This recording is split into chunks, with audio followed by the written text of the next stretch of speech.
Jakob Lindahl, good morning. There is no doubt when we look at this screen that you're actually back in Sweden, and Well, you back don't know, in table hockey. you don't know that. I can pretend to be in Sweden. Nah, okay. You see my mother's kitchen in the background, so yes, I can't deny that. No, and I'm actually quite. I'm enjoying to be back in Sweden. It's not too bad. Sweden is quite good, I had to say.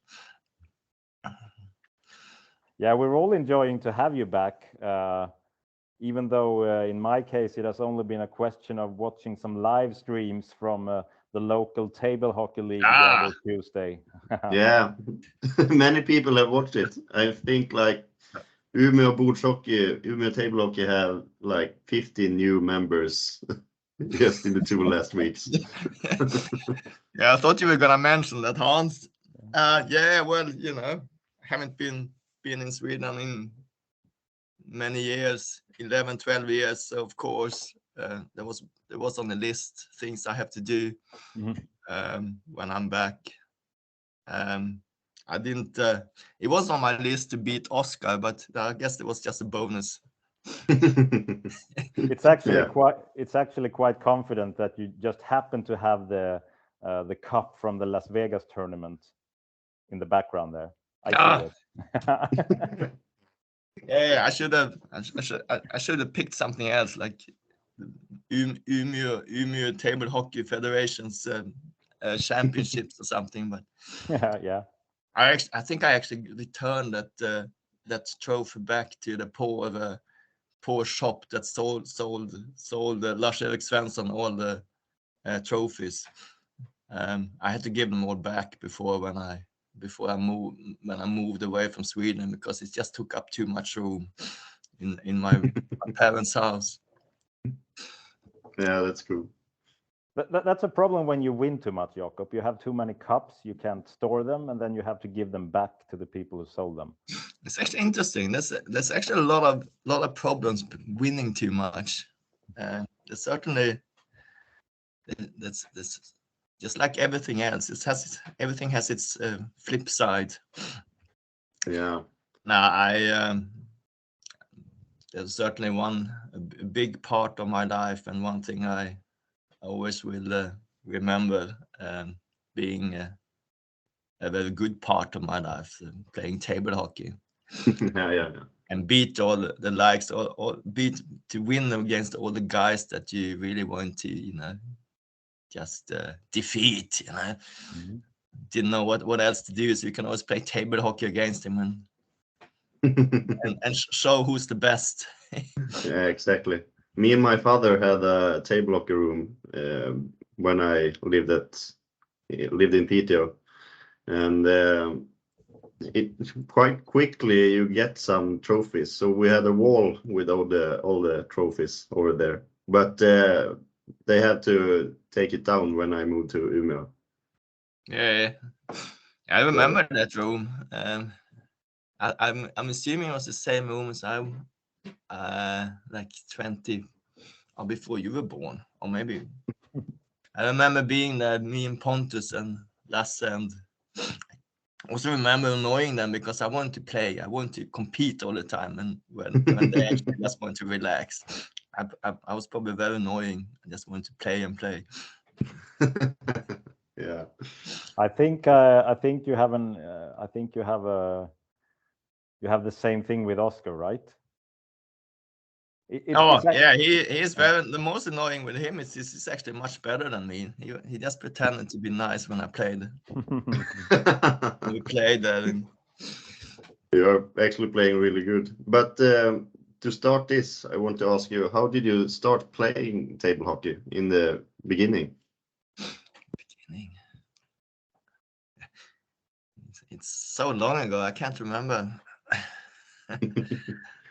Well, I guess the story is, I think I got my first game as lots of other kids in the 70s, 80s as a gift. I think it was a Christmas gift, and yeah, very, very, very quickly I started to play with my friends, of course.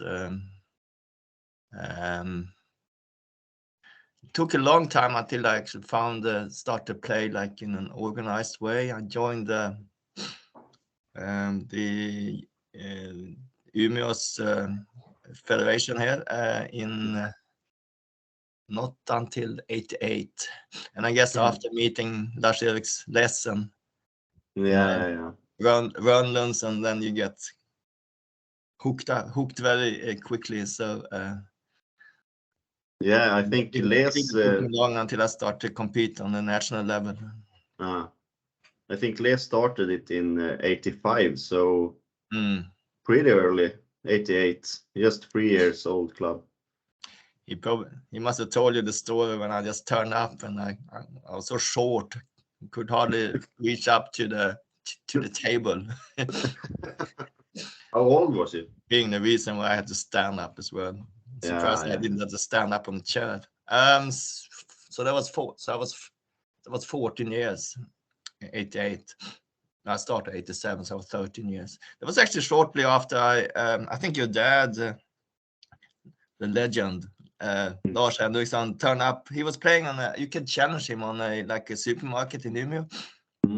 And I think I was the only one whom I didn't beat him, and you got your 3-0 advantage. So I won. If you first to 5, then I think I won. I beat him. I must have won. Yeah, I must have got another hockey game, I think. Anyway, and then he turned up on the day after. It was Saturday. On the day after, he turned up on. Did we play on Sunday? Or maybe it was a Tuesday. Shortly after that, while he was in Umeå, he turned up on one of our the practices, weekly practice we have in Umeå, and I remember I got really, really inspired by that, and And so then, was it actually? I mean, if I go to myself, I could recall all the same thing. You have your game, you play with it. I was really a kid when I started to play with the table hockey figures, like having war with them and everything. And you play with your friends. But then there is this, this breakthrough when you somehow get in contact with the actual sport of table hockey. And for me, that was quite a coincidence with, of course, Göran Agder, another legend, having an exhibition game in a shopping mall. But was it actually the same for you, that it was Lasse, and that's Oscar's father, as everyone knows, who actually became the gateway for you, as of a coincidence then, when he was having an exhibition and you turned up? Or am I putting too much into this? Well, you're a journalist. You should, shouldn't you? No, you're not wrong. I think for me, that's, if I should mention something, I need to mention Erik-Svensson, because he was actually the one who actually explained to me that there was actually a serious sport of the game, and that made me really inspired, because I guess I knew that I could become quite good. I do remember very well beating Lasse, because I guess he was just an evidence on that, whatever a proof on that, what Les said, that it's a normal guys who is really considering as a serious sport, that someone like Lasse is out there. So he should definitely have a big credit to what happened, what I managed to achieve. Also, Lasse, it's not only that he turned up on this exhibition. He was the best in the world when I started. Of course, he was a big mentor. I remember a lot of what he, looking at him playing, what he was saying about the sport. A lot of what he told me once that the one reason I became so good is that he thought I was watching other people, what they were doing, and try to do it better. And I know he was thinking that I was watching him, and I just tried to do what he did, but just do it a little bit better. He was absolutely correct. That's how I sort of was operating, not only in sports, my whole life. So But yeah, he should definitely be one of those guys that always give credit to why I became why I've been winning quite a lot. A bit too much, gets a bit boring after a while, doesn't it, Hans? Well, I have to, but it never gets boring to make a comeback. Actually, I want to quote Rickard Sjöstedt, as you all know, another good old Richard. Yeah. he used to say that you never quit table hockey. The only thing that will separate you from the sport is death. Yeah. I really had to think about that. It's actually a good point. Yeah, you can't quit. You can just have breaks, I guess. Yeah. It's I mean, it's interesting to see how many of the old Swedish players that it's almost looking like they try to quit, but they can't. They're too hooked, you know. I just hear them, oh, I hate table hockey, blah blah blah, and try to quit. I don't want to play, but somehow they get drawn back into it. And yeah. Jakob, I actually found the other day a clip from a Swedish newspaper of 2001. It was an interview with you during a Swedish Championships, actually played in Stockholm in the Globe Arena, later named after Avicii. So it's now known as the Avicii Arena. Oh, you were 27 years old. 2001. Yeah. Okay. And the whole angle of this article was Jakob, 27 years old, has tried to stop playing table hockey, but he can't. There you go. I don't know if I can remember that, but yes, okay, yeah. I think I have seen some footage from that tournament, and you are wearing a hat at that tournament, as I remember. A Swedish hat.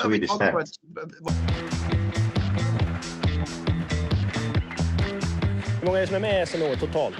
Strax under 300, runt 270. Hur många procent av dem är killar? Ja, ska jag säga 98-99 någonting.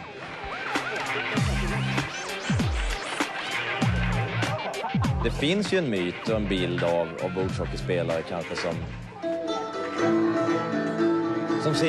singlar. Jag vet inte om det är så. Det är lika vanligt att de inte är det. Was it a tournament? Was that interview made during a tournament 2001? Yeah, that was the I think that was the one that you won when you won the title back against Lars Fridell in the final. We played in Globe Arena. Oh, Swedish Masters. Yeah.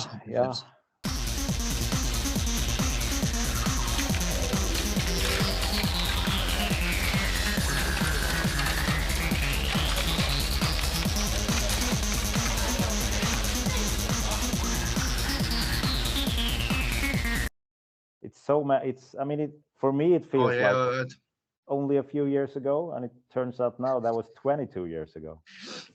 So that was I know it's weird. So that was it was the last time I won then. Yeah, it was. What was the reason you became so great and the greatest of all during the 90s? Right.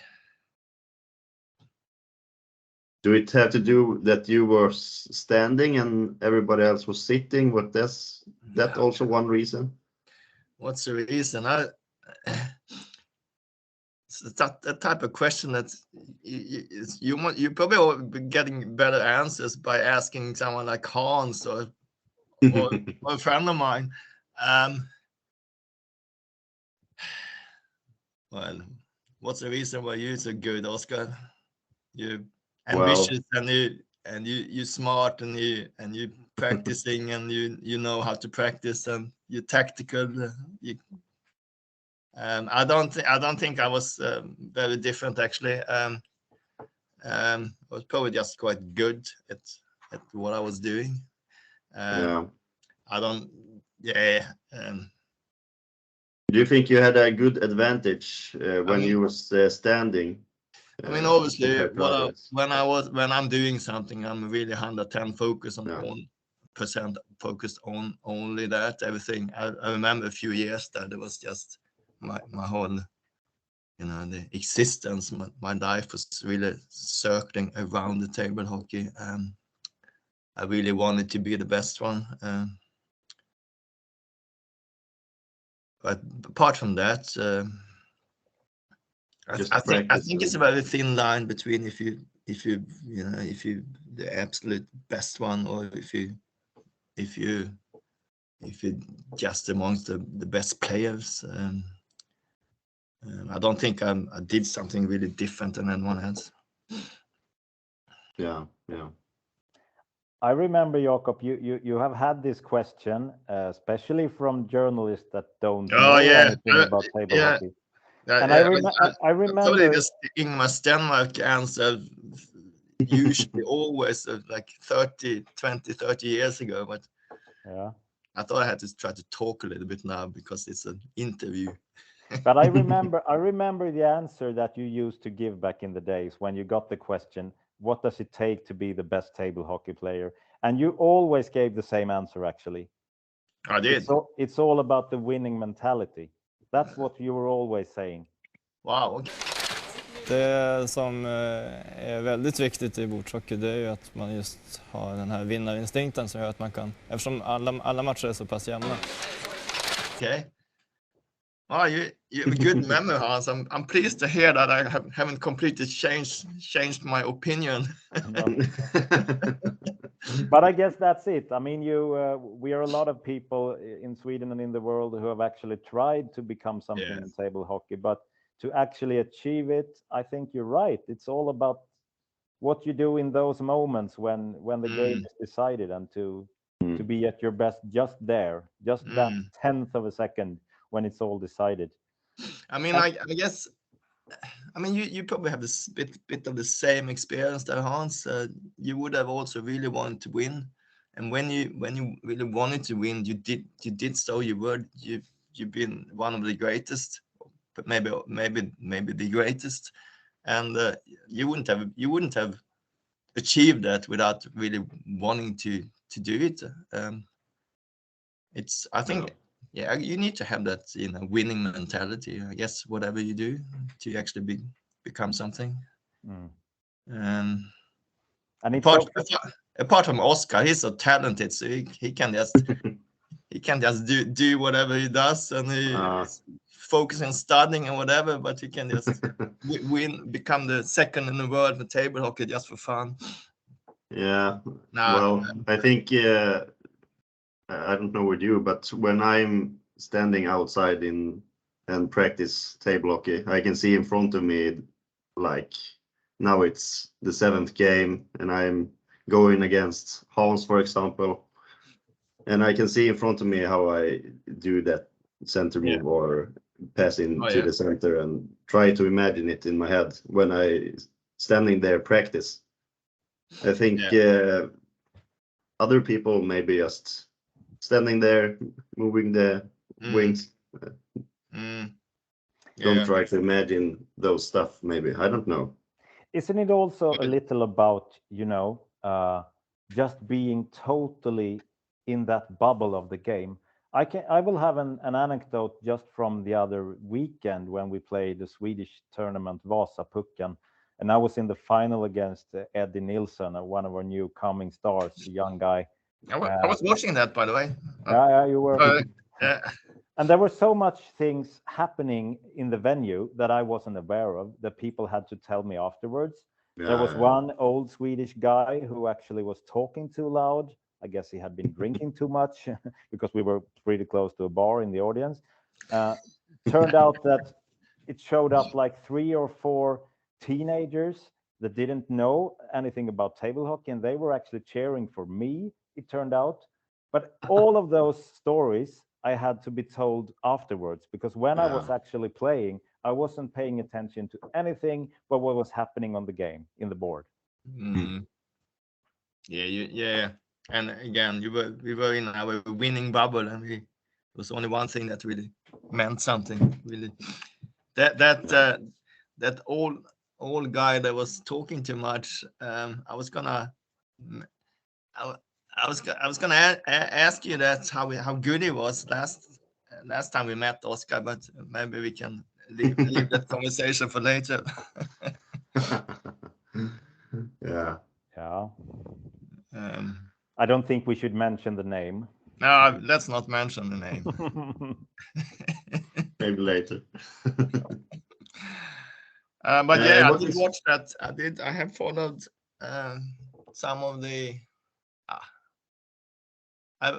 Occasionally I watched a few games, and of course whatever it's out there online, YouTube. It's been some finals. I watched some of the recent World Championship finals, and yeah, you get quite impressed on what you see and how good players are these days. Yeah. Can you see some weakness in the games of the today's game style, like that? It's have been lost? well, I guess it's not really a weakness. It's actually the way that the way that you could easily win games in the past was that a lot of players were very weak in the defense. So by just seeing that, you can do the most silly little moves, and you could just score against them because there were lots of weaknesses in the defense. That doesn't happen anymore. Everyone is very, very, very strong overboard in defense, which I guess in a way takes away a little bit of the. It's a strong defense. Of course, looks like the opponent isn't as skilled. So looking at that, there's less. There are less ways of really scoring in a very, because the defense is really good. Maybe that if you're looking at the weakness as a sport, it's something that may make the sport a bit less attractive. But I mean, you shouldn't talk about weak. This really, the sport has really become something been put to the next level. To become one of the best, you really, really need to be probably even more dedicated and spend more time, practice more than what we used to do.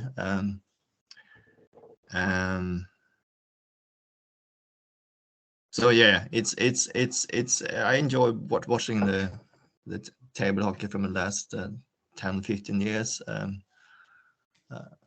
probably would have enjoyed playing as well if I wouldn't be living on the other side of the planet where there's no ice hockey. So who would know what table hockey is?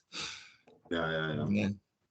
And they're always joking about the ice would melt on the other side, so there's no point in bringing a game. I will actually get a game. I picked up a game from Les, and nice. I'm still not. I still have a dilemma whether I should actually start to play or not, or play, whether I should touch it, play some games or not. Yeah. We see. You have to introduce it to the next generation also in your family, Jakob.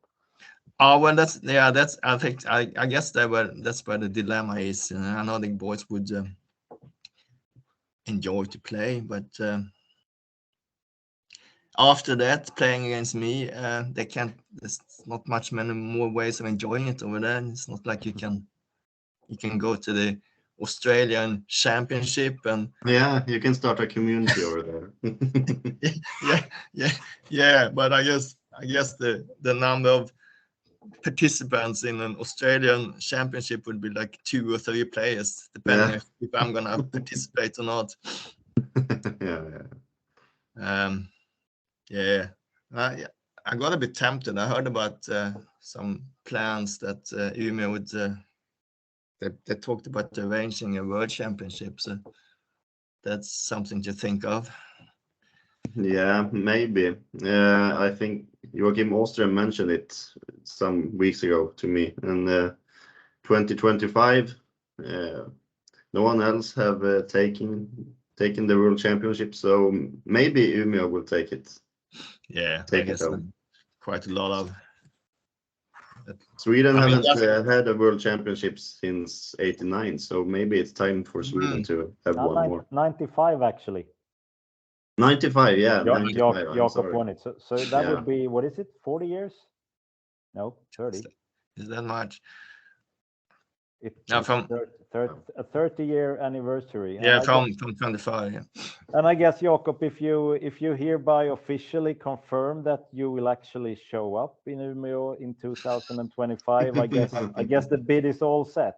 I guess I can't deny anything. Well, yeah, it feels really good that just Umeå Federation is considering applying for World Championships, and I should just be there to honor the whole arrangement, whether that is just to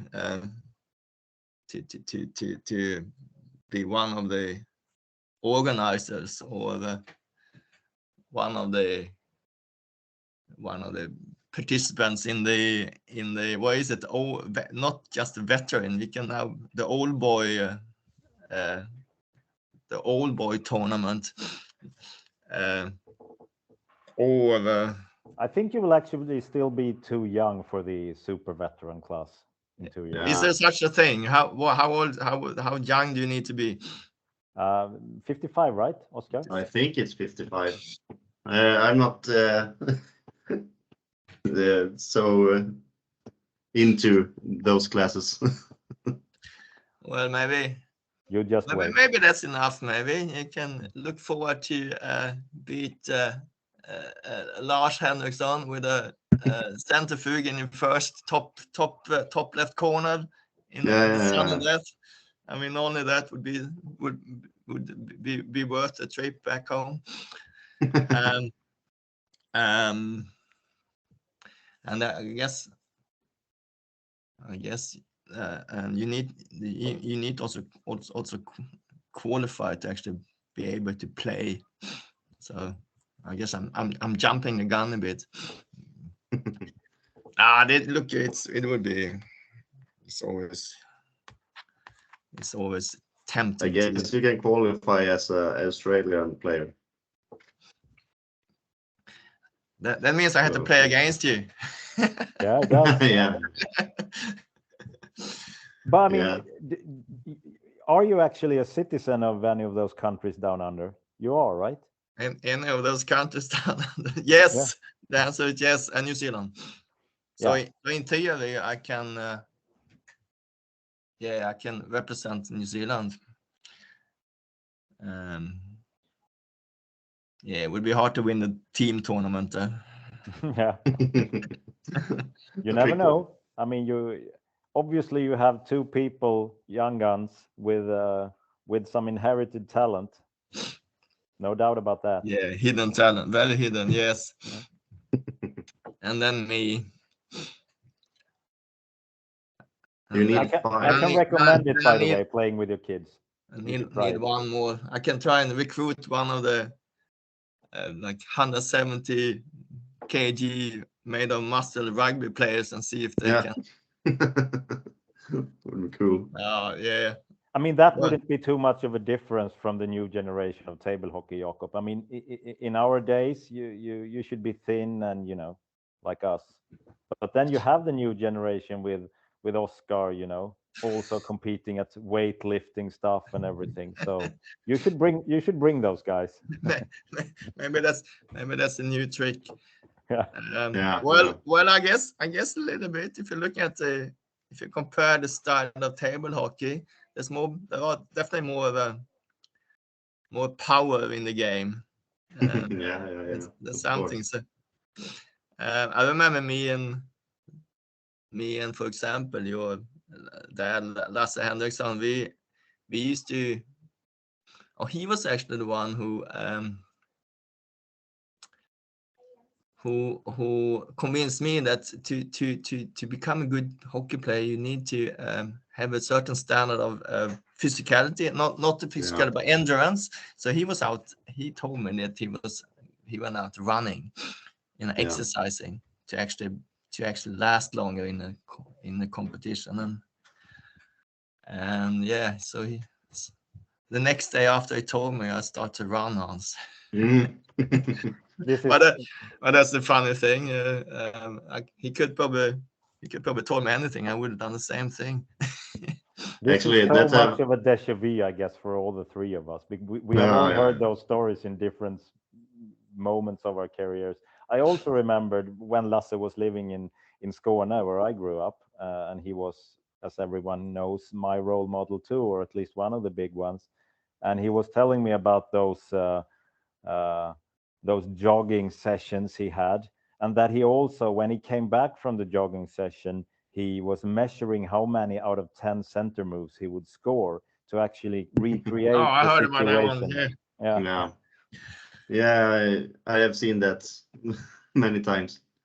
Actually, I think the exercise have helped me a lot.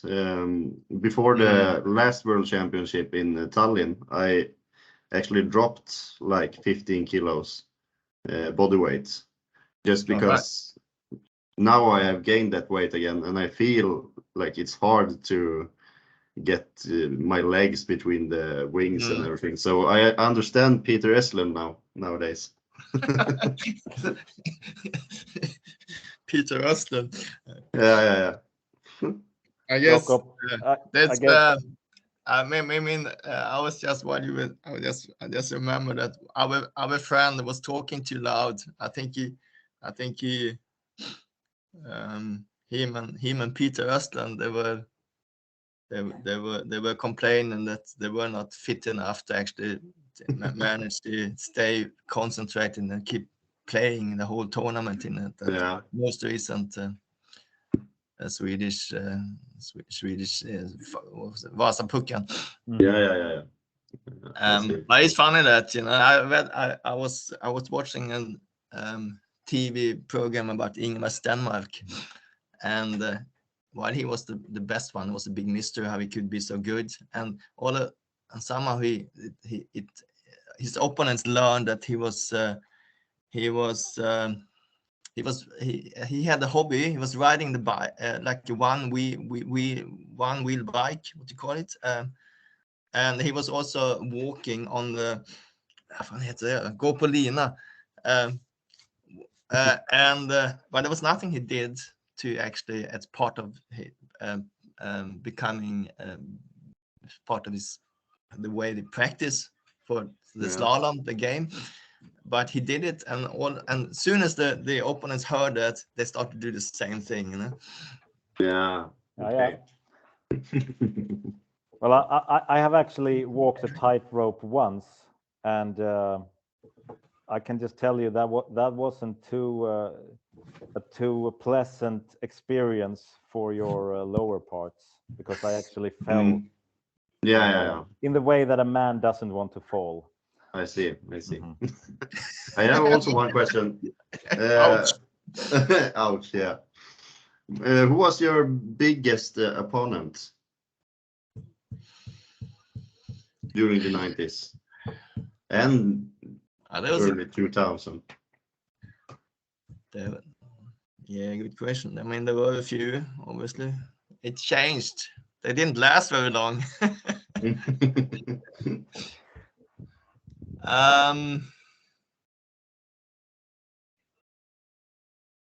Yeah, I mean, I guess I don't have too many exciting answers. You can just look at the statistics first. Who was the best apart from me? Who was the second? Obviously, it was Lasse Henriksson first. Jörgen Sundqvist 190, Anders Erik-Svensson 193. I had Mikael Kratz, which is something special. I I should mention Göran Agder I beat in the first Swedish Championship. Fredrik Johansson used to beat me before I got before I became the best one. And Daniel Wallén was very good for a while. And after that, I guess it was only there wasn't many more to mention than just Hans. It's actually funny that Hans after 97, there was you and me and not much more, was it? Björn Svedman, I remember Lars Fridell. Finn was always Finn Friis always there. I used to hope I could play against him in the playoffs because somehow the way he was playing fit me very good. So I think I never lost a playoff game against him ever. But he was of course one of the top. Top 3, top 5 during a long time when I was playing. Yeah. And so I don't know. There are a few different. I guess Stefan Edvall should be mentioned. Stefan Edvall, I forgot about. Yeah. he actually also made a comeback, Jakob. I heard it was quite loud actually. He must have been very good. Yeah, but I think that's. I mean, we're coming to that obviously with your comeback in the local league in Umeå. We'll talk more about that later. But just as a parallel in a parallel universe in Borlänge during the Vasapucken tournament that you mentioned, Stefan was actually making a comeback. However, I mean, with a hurting back, he couldn't stand up for like more than 15 minutes. So he ended up in a chair without something to put him higher up. So I guess, I mean, it was like watching Tollesson back in the days, very low position, Stefan Edvall, without the energy. And he actually ended up in one of the last positions in the final group of a Swedish tournament. And I guess that was all natural. I mean, we all get older. But then if we look at you, when I watched that stream from your comeback in the Umeå local league, it was like time was standing still. You actually looked like in the middle of the 90s still. You do. So what's the secret of, how do you defy aging? How do you defy time? I want to know the secret. Okay, but so before we continue here, I just did what you did before because there wasn't. If I do a comeback, I might have to reconsider what I'm doing. Well,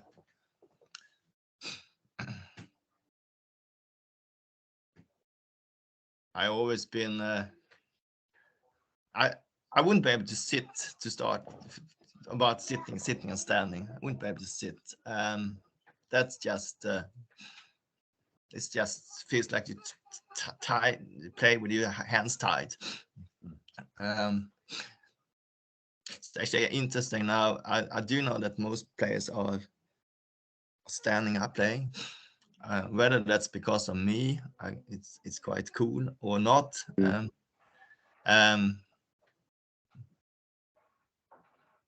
Yeah, what do you think about that, Hans? Why are people standing up these days instead of sitting down? I think it's hard to tell. I mean, if I go to myself, I remember the last tournament that I was sitting was actually World Championships in 1970 in Helsinki. Then somehow, I guess it was one of the reasons are actually practical, because if you stand, you don't have to bring that freaking chair around. And IKEA started to manufacture this thing called Melker. It wasn't a chair. It wasn't, some fusion thing of a chair and a stand or whatever. And I guess one of the reasons were actually practical. You just bring yourself. You don't have to bring any gear to sit on. Then obviously you're right. I mean, if you stand up, you have a freer movement. You have a better angle of of what's happening on the board. I guess if I go to myself, I think the hardest part when I started to stand was the defense, because the defense somehow you have a better angle of the defense when you sit, but the overall view when you attack made it much easier. And I guess it's all about what your body can endure. I mean, and I guess also what you're used to. It takes quite a lot to get used to all of a sudden change. And I mean, for me now, it would be impossible to sit down and play. You asked my question before. I think I managed to avoid it. What was it? How do you define time? What's the secret of staying that young and fit, Jakob? Staying that young. I wish I knew. Well, I guess one more year I can. It's not too bad. Well, I don't know. Something with the water. Now, define young to start with. I played some table hockey the other night. A few games after one Mr. Second in the world, I felt quite old, to be honest. Well, for us who actually watched it, you didn't feel old at all. We are a few people in Sweden who have actually been watching those games between you two guys, Oscar and Jakob, in the local league of Umeå. Always played on a Tuesday, always with Lars Erik-Svensson, Les as the organizer and everything. Yeah, and it's quite impressive, Jakob. You're here for a rare occasion in Sweden, visiting for a limited time. You played one league against Oscar, you lost to him, and then the week after you showed up again, and then somehow you managed to beat number 2 in the world. And the way you did it with those technical moves, I couldn't believe my eyes. I mean, you've been away for at least 12 years. I've been looking this up. The 2011, you played your last local league in Umeå. 12 years later, you show up, and you somehow have the technique and the hit. You hit the corner just like you did in your heyday.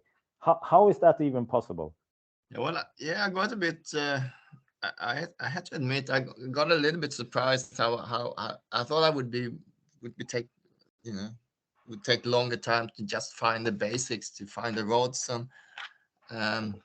but apart from that, I think, I mean, this is cliche probably, but it's the basis is just a little bit just the way you learn to do other things. Some things, so you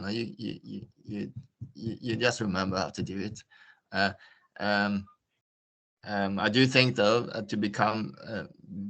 to take the extra step to become really good, I might have to really start over and really start to practice a lot again, which is a completely different thing. I know for sure that when Oscar is in his peak, which it wasn't on the last weeks, he choose not to play the Vasa puck because he has lots of other things he has to do in the studies.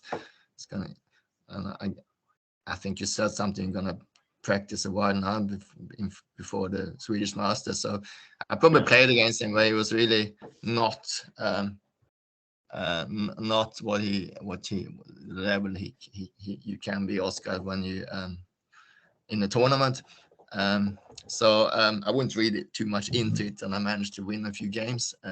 However, I was actually surprised that I could. I did get into the habit. There were some nice moves there. Good. In particular, I still had that little the right touch. When you do the centrifuges. And it was actually quite fun as well. It was really fun. Really fun. And I enjoy most of all that some of the old school hockey, some you could still do like some of the old Can't remember any examples, but some of the old tricks that maybe we did, both of us, like 20 years ago, it still works, Hans. Yeah. I mean, you And in have, particular, I remember a lot of the tactics. It's still the same kind of thinking, and just by thinking a lot, I think I managed to maybe score some extra goals there. Yeah. So yeah, it's good to see it's about the same, but then again, to actually become better than to take that extra step and really become really good and have the chance to be top 8 or whatever in the tournaments, that's a completely different league. I think it would still boil down to the winning mentality. I mean, you obviously 12 years of a break didn't affect you that much. A local league in Umeå is one thing, but you still showed yourself and you showed us that you know how to win. And I would say that's the most crucial part.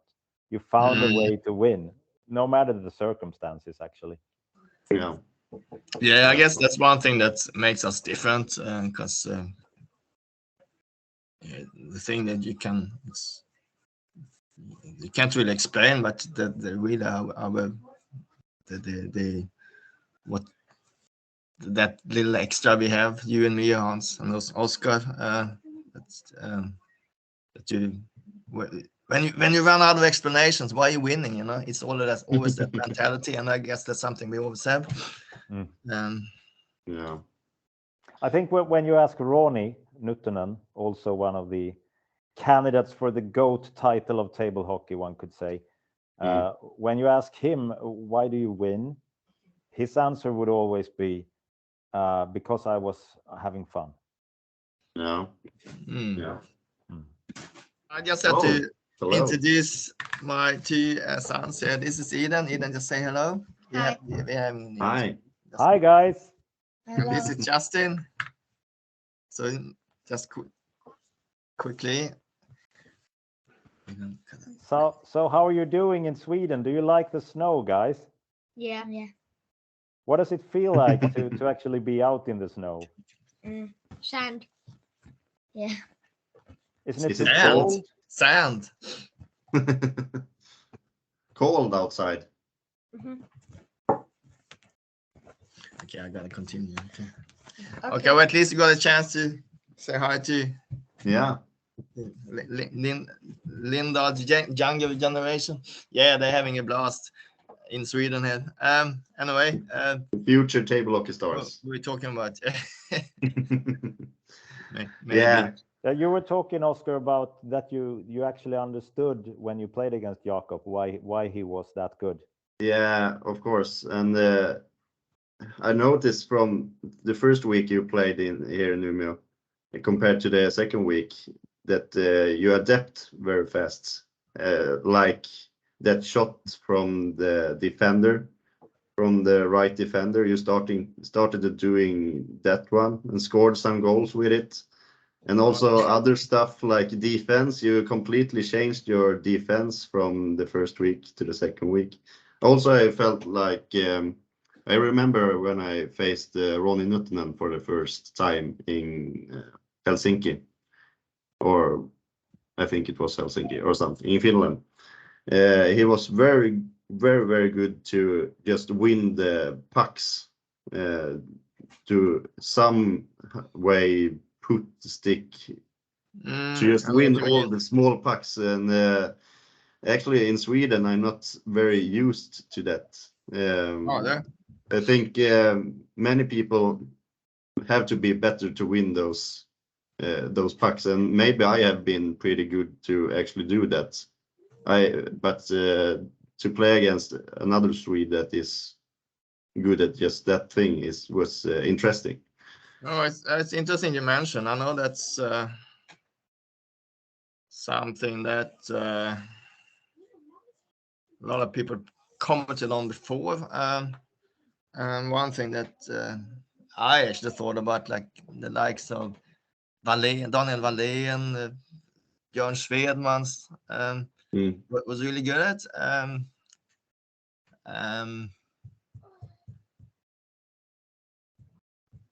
Yeah, I don't know. I don't think that's something you actually practice. It's just You know, you might just come with the actual some kind of overview of the game or something. Yeah. You can feel what's going to happen with the puck or something. And then the other thing you said, adapt. Well, I had to adapt because otherwise I wouldn't have won any game against you last Tuesday.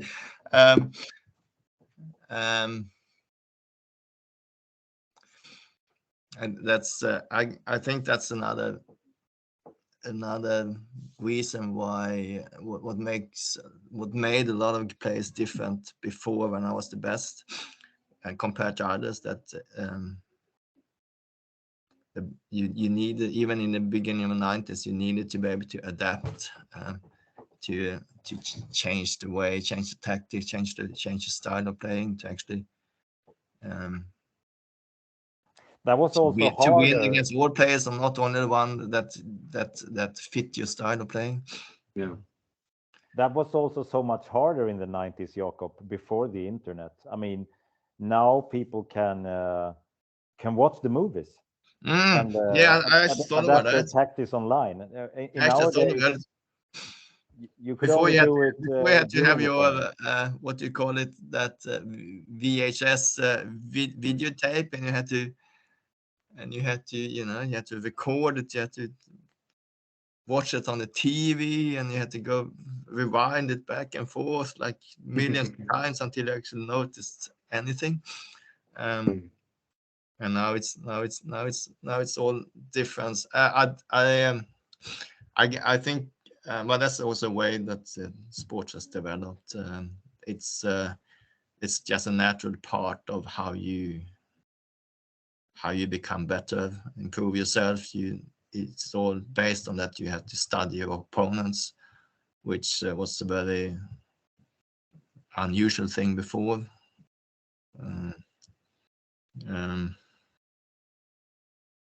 And yeah, I mean, it's not rocket science, but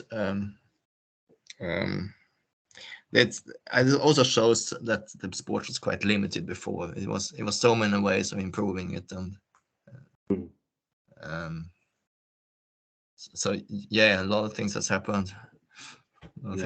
For sure.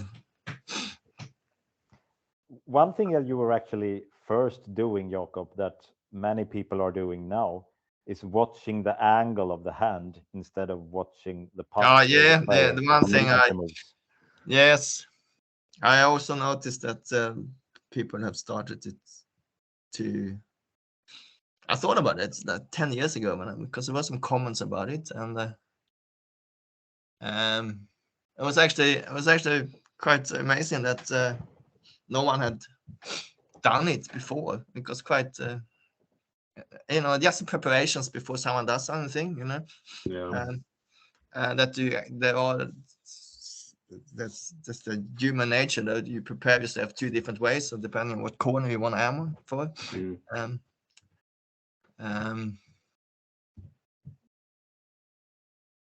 Yeah, but it was very easy to, with a few tactical moves before, it was so easy to know that you had won a game before the game even started, which I understand it's quite impossible now because everyone is on the same level. Yeah, you can still use it in some ways, but maybe it's got harder because people is used to being like you, Hans. You are used to that, international players are watching videos of you and have a plan before the game, and like a whole country actually knows how to play just against one person, and in this case you, like in 2010. And yeah, I mean the whole Russian community, when they came, obviously were studying both me and you, Jakob, everything they could come over from the internet or from their own recordings on their first years of playing table hockey. I actually remember once meeting one of the first, I think his name was Martinov, the very first Russian coming man of table hockey. I was playing against him in Jönköping. That must have been middle of the 2007, somewhere around that, or maybe earlier actually. You were still there, I guess, Jakob, and I was playing against him, and I couldn't understand why he was stopping everything I did with his goalie. So eventually I was thinking, okay, he's reading something in my pattern of movements that I wasn't aware of myself. So the solution turned out to be, in the last 10th of a second, I chose the other corner opposite what I was planning. And then suddenly I just score in the empty goal every time. So I guess that was the embryo of the modern tactics of table hockey. Yes. He somehow knew what I was doing, but also it shows that there is always a solution also for being read by your opponent. If you just change your like impulse last second, that somehow can change the whole game. And I'm trying to use that nowadays as well. But especially different against like you, Oscar. We've been playing now for a few times against each other. You have taken that to the next level, or we have when we play, because you know also when I change somehow. So yeah, I think we can read each other pretty well, and we know each other pretty well. I mean, I have watched a lot of videos, and also now I have played against you, and it's a different thing to play against someone and just watching a video.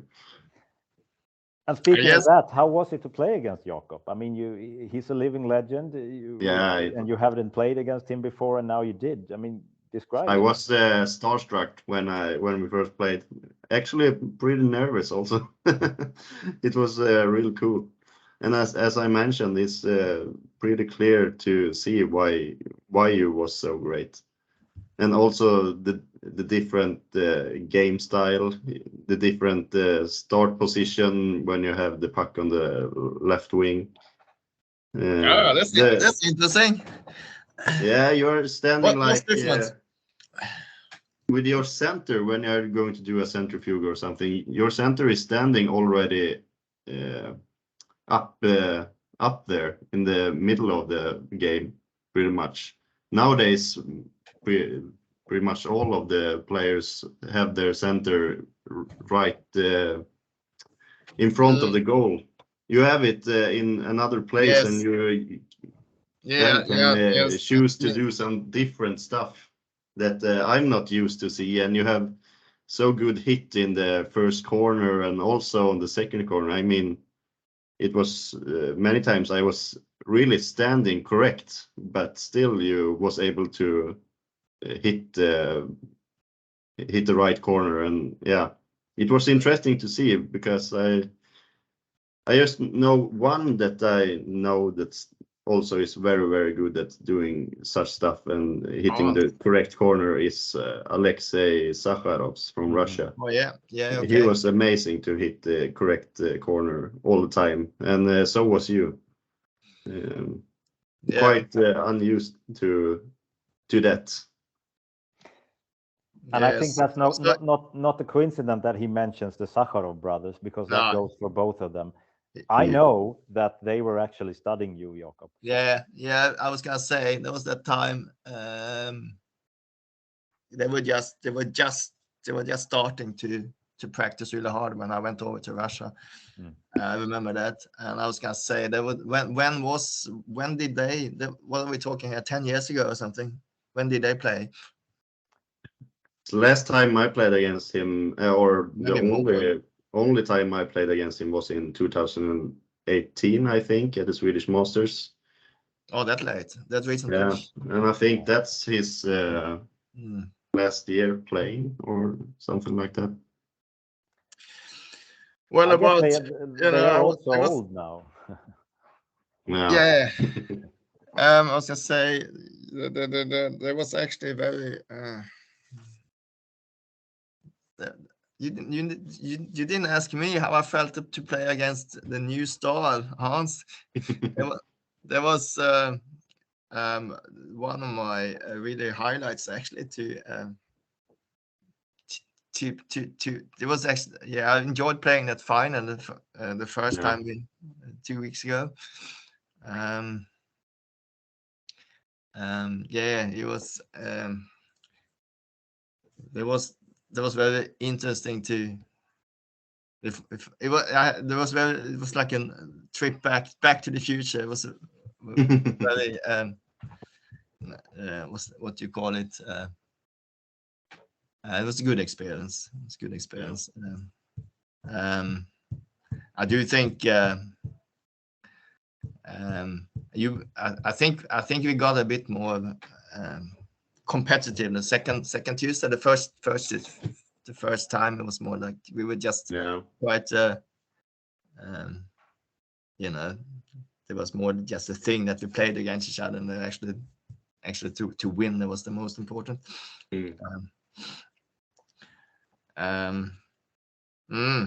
But Jakob, with Oscar being a representative of the new game style of table hockey, I mean, if there is a new game style, Oscar will have it. And that was actually, you've seen it on videos, but this was the first time that you actually encountered the new and modern table hockey. Never mind that Oscar is not in his peak right now, because it's coming in the coming weeks or months before the Swedish Masters. Anyway, you did face it. What's your reflections about, what table hockey has become nowadays? You have actually now played against it.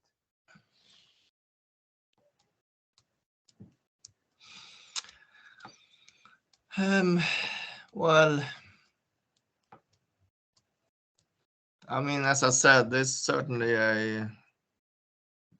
it's not a surprise at all. This is sort of what you could see what's going to happen if things were going to continue to develop. When I played in the 90s, there was so many ways that sport could develop more to become more. You optimize the way you play. It didn't take much really, just to change a few things, but you really optimize the technical part of it. You could sort of, you knew how things would. You had to practice to really just improve yourself. That little extra step that would mean that you really need to practice a lot.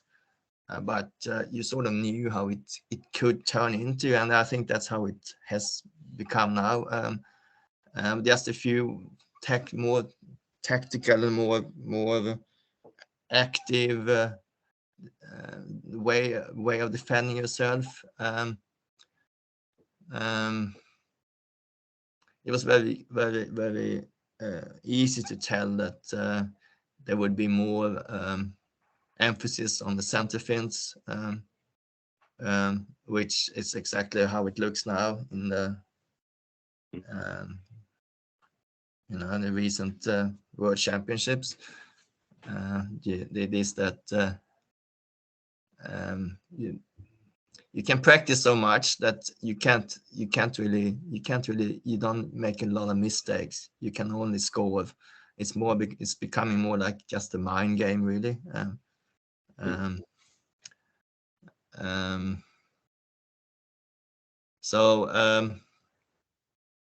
It's just as you expected. It's like you can ask yourself what happens after this. It has taken this step to the next level.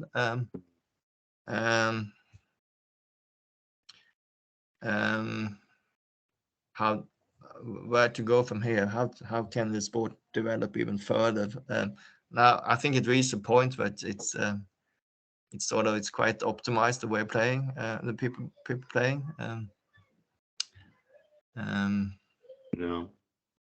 I still think there are improvements, and especially now when there have been some changes in the material with a new puck that is actually a version of the old puck with the Stiga logo engraved in it. There's changed the way the puck actually behaves. For me, that has been quite difficult after my last comeback to actually adapt to that. We have seen in Sweden there are players actually inventing new stuff, new ways of making passes. Very difficult, but still inventing new passes. Difficult to stop. New ways of scoring. Emil Larsson, shout out to you. So I think evolution never stops actually. So it's just being around there, and you will encounter it. I think that's, for me, that's the joy. That's the reason that I have, although I'm stopping every now and then, I'll somehow turn up again, and it's that development that actually makes table hockey that interesting.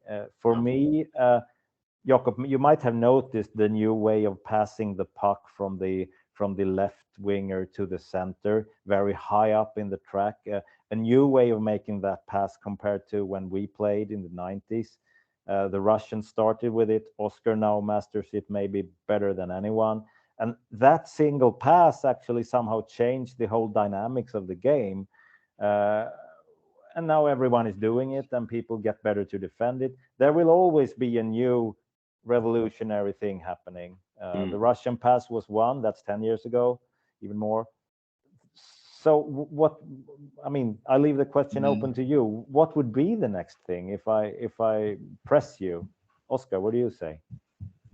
Well, I will go outside in this tonight and do some practice, and at least I know what I need to do to become better. And well, maybe I will not tell that before the Swedish Masters, but actually I need to practice on change the tempo a bit. Not just I have always had a feeling that it's great to play with a flow and feel like I get a good hit when I in the flow, But also I need to learn to break that flow and change the tempo, and to trick my opponents. I think that's actually bring back some old tactics that I could see Jakob has to change the tempo. And I think nowadays people are not very good at that. And I think if you take that from the 90s and the early 2000s and bring that to the new game style, I think. I mean, that's interesting. That's about what I sort of before you can just make a few little tactical moves and you can completely just destroy your opponents.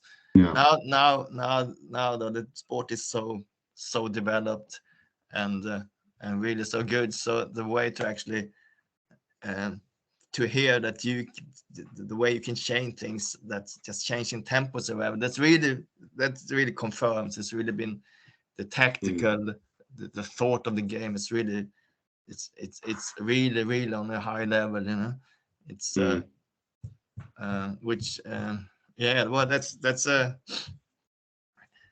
and yeah, as Hans said, it's really interesting now to see what can happen in the next 10-20 years. Also the shots from the right defender, especially the Latvians, have become very, very good doing that. And well, if someone puts in the time, like practice only that shot many hours, if they will get a good game with a good defender to shoot it with, that will bring a big difference also to the game. And with someone, I guess you mean Toms Baumann is right. Maybe. He looks pretty good at it. Yeah, he's like, I think it's, what is he, 15, maybe 16 tops? Yeah. He really masters it. Also, Kirill Stoshak. He's an older player, but always when I play against him, he always score at least 2 or 3 shots from the defender. So I have to score like 6 goals to win all the time, just because his shots from the defender is yeah, those But are crazy. I think you're right about the tempo. I was talking to Joakim Åström. You all know him. You met him, Jakob, also now in Umeå. And he's an adult. Obviously, he started to play as an adult, and the local leagues now was his first encounters with you, Jakob. And I was asking him because I think his view was interesting. What were your reflections when you saw Jakob play? And he did mention that thing with the tempo, because when I look at you, Jakob, as in the 90s, you have this very unique skill of playing smoothly, playing somehow in a rhythm, very technically and smooth and everything, especially from the left winger. But then when you actually go for it, when you make the move to score, somehow you break that rhythm and still, surprise your opponent that very 10th of a second when you do it. And I think that's all about having a rhythm and breaking that rhythm. That's also one of the ways I learned to play table hockey. I actually, that's a bit of a. I actually hated to do it, but that's actually what you need to, because there were players before, they had the same rhythm all the time. It was so easy to actually predict what was going to happen, and it was actually a big part of how you train. You need to sort of imagine that you have someone against you, playing against you, when you practice yourself, because you have to, because it's very easy to get into the same habit, same rhythm, and when you actually have an opponent, you need to change that up. So yeah, just a side note on that. I hate to do it, but you have to. But how do you do it? I mean, you could you compare it to a music sheet?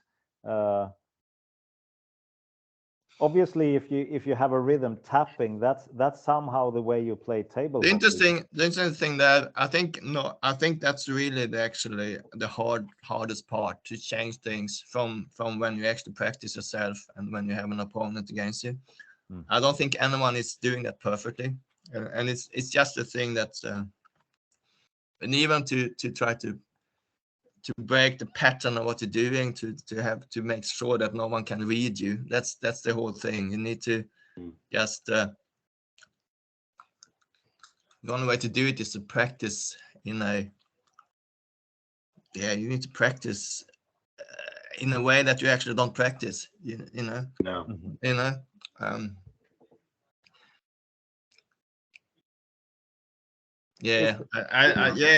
interesting actually. That's actually a very good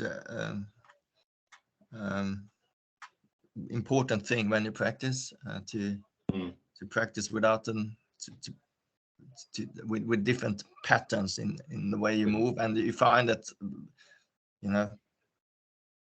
all of us players, we like to, when we practice, we get into the same rhythm. Would you say that is the biggest thing that the new generation of table hockey players can learn from you and from your game style, or is there anything else as well? I'm saying, after this 1.5 hour conversation with you guys, I'm actually a bit inspired to try to get back to the game again. I guess that's actually a point, that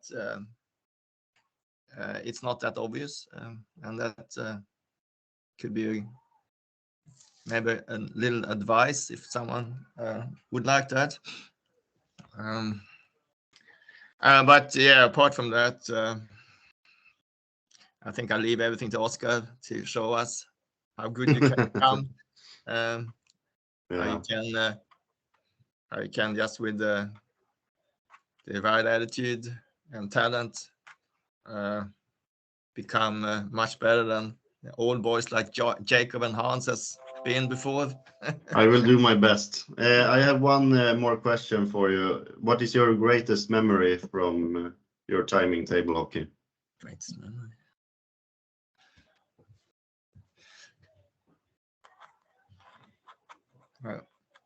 I might just do an Ingemar Stenmark. They kept on asking him what do you like most? Why is the sport so interesting for you? And I guess and he said, oh, here we like to win. Means that I guess that's the big to win is the fun part, most fun, most the best part of the game. I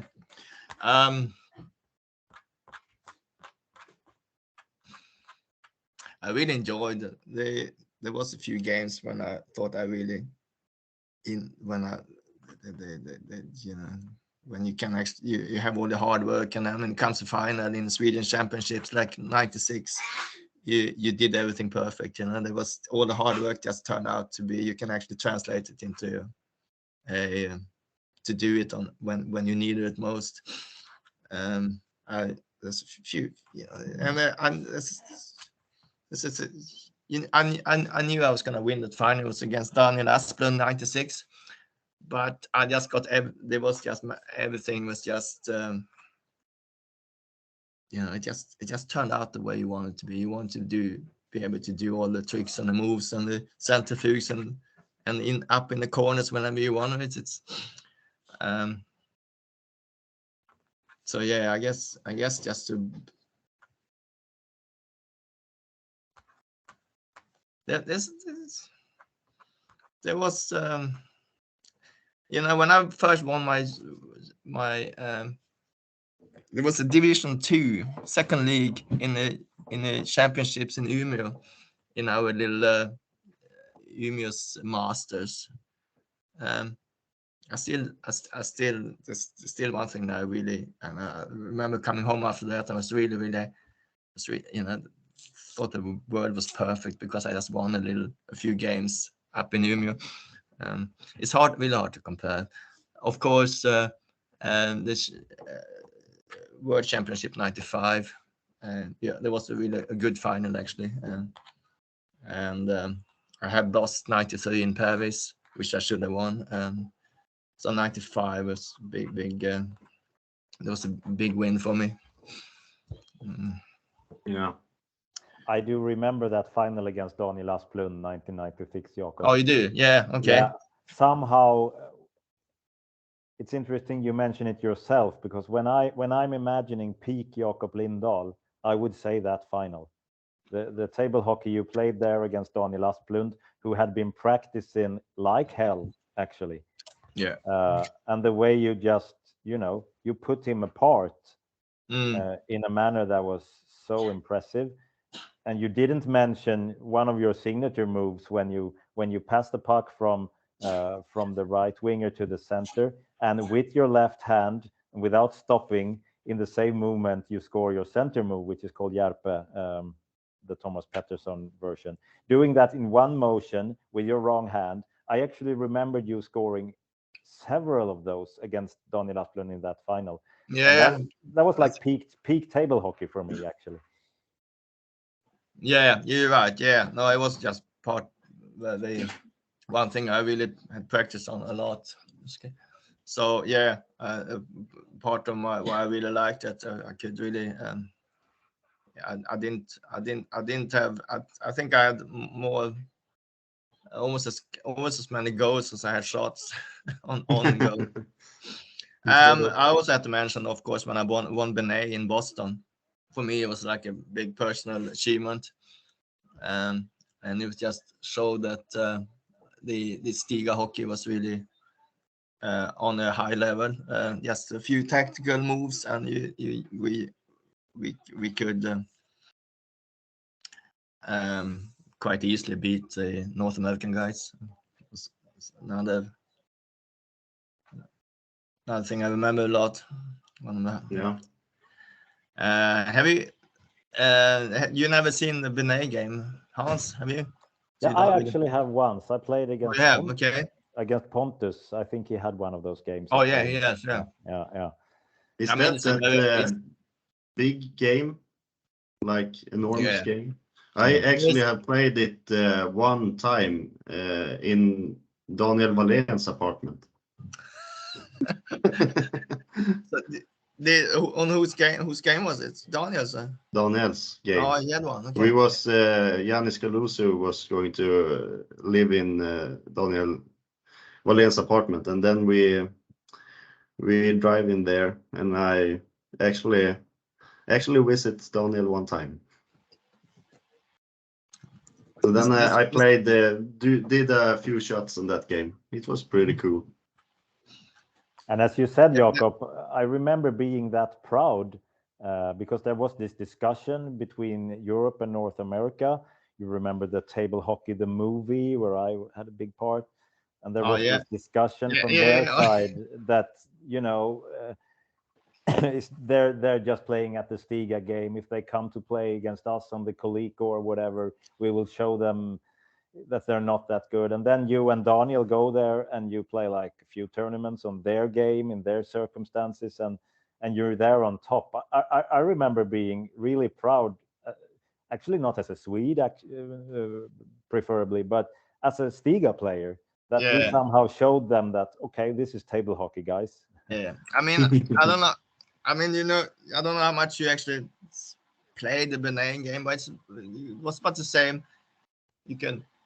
Same way that the Stiga hockey was like 95, 85 maybe. You can really just easily, without much effort, just take it to a new level just by doing the basics. But just by doing that, it just because there were a lot of course, the guys in North America had the Benin game highly regarded, higher than Stiga, so it felt really good just to very easily just win that tournament, and yeah. Maybe now is where we should put Lars Friedel on the call on the phone. The what? Maybe now is when we should call Lars Friedel and ask him what he thinks about Canadian table hockey. or maybe we shouldn't. Yeah. Forget United States, forget Canada. Forget it. Sucks. Still sucks, boys. Classic. It's really I mean, talking about table hockey, it is not just the actual sport anymore. That's really fun to discuss, and it's all the people. Yeah. So thank you very much, Lars Friedel and Stefan Edvall and all of them, everyone. Do we have 1 minute to do the last part of this show, the quiz? The quiz. Yeah.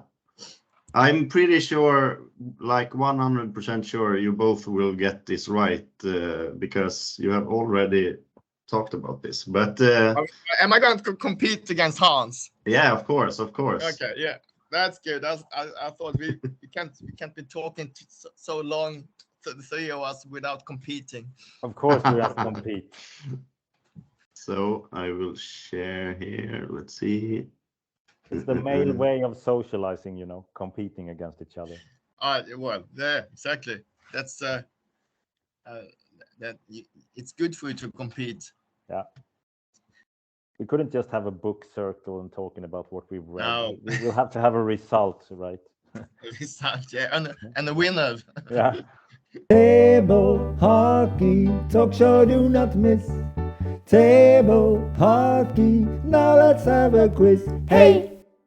So, well, I believe you will get this right. So you don't actually need a paper this time, because the question is, I have a playoff stage and I want you to name the tournament and what year it was and what city it was. I'm gonna hand in my resignation. So this is the playoff. Can you see? I can't see. I think there is some kind of bar in my screen covering the semifinal and the final. Can you scroll a bit, Oscar? Okay, so Hans just I have actually a thing here. Yeah. I know it now. I don't well, have to okay, see the yeah, final. okay. I know it. I know it. Well, Okay. we just You can both name the tournament. which city. So okay, so Hans, how are we doing this? Hans is going to give the answers first. No, you Well- are, and I will put down my my earphones. Yeah, Hans put away his earphones, and Jakob, you gave your answers first. He's listening. Oh, well, it is interesting. We just talked about 96, the Swedish Championships, but where it was.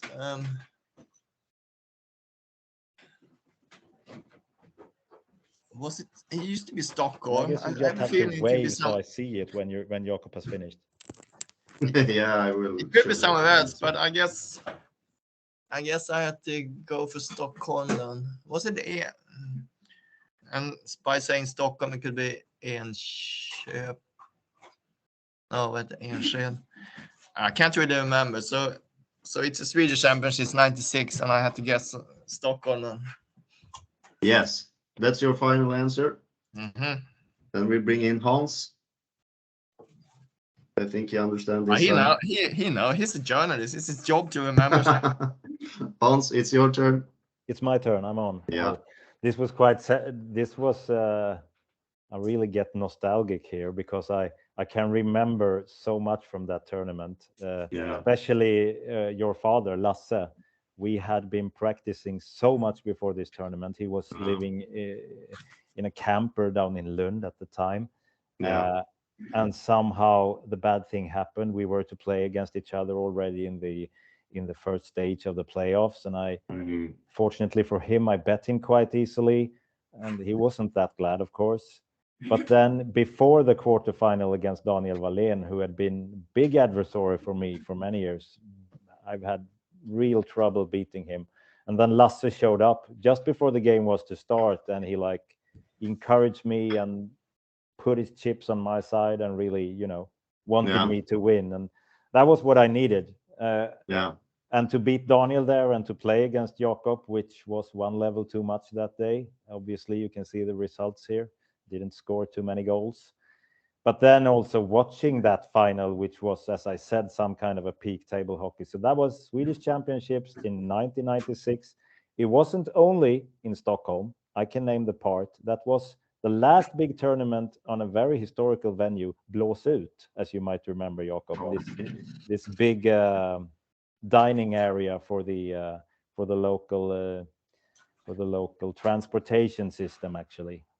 So I guess that means that Hans wins in sudden death because we all had both all the answers right, and you got that extra point.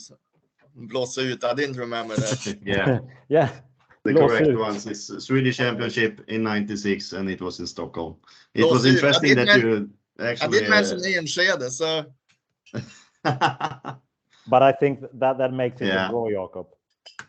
Makes it a draw. Yeah, that's a draw. That's a draw. Without a sudden death. Yeah. We'll save that for 2025. I remember we played our last sudden death was about 9.5 minutes that I remember. Yeah, that one in 2003. That one. Anyway, it was guys. really nice to have you here, Jakob. Well, I enjoyed it too. Yeah. Thank you so much for giving us this time and for giving all the viewers this time. Yeah. Let's not make it 12 years until next time, right? Agreed? Who knows? Who knows when it's gonna be the next time? But yeah, let's not leave it 12 more years. It will be too old to be able to have another. Too old to with too bad eyesight to actually look at the screen. Yeah. Thank you, guys. Thank you, Jakob. Thank you. Take care now. Take care. We talk soon. Yeah. Have a good time. Yeah, you too. Thank Cheers. you. Bye. Bye.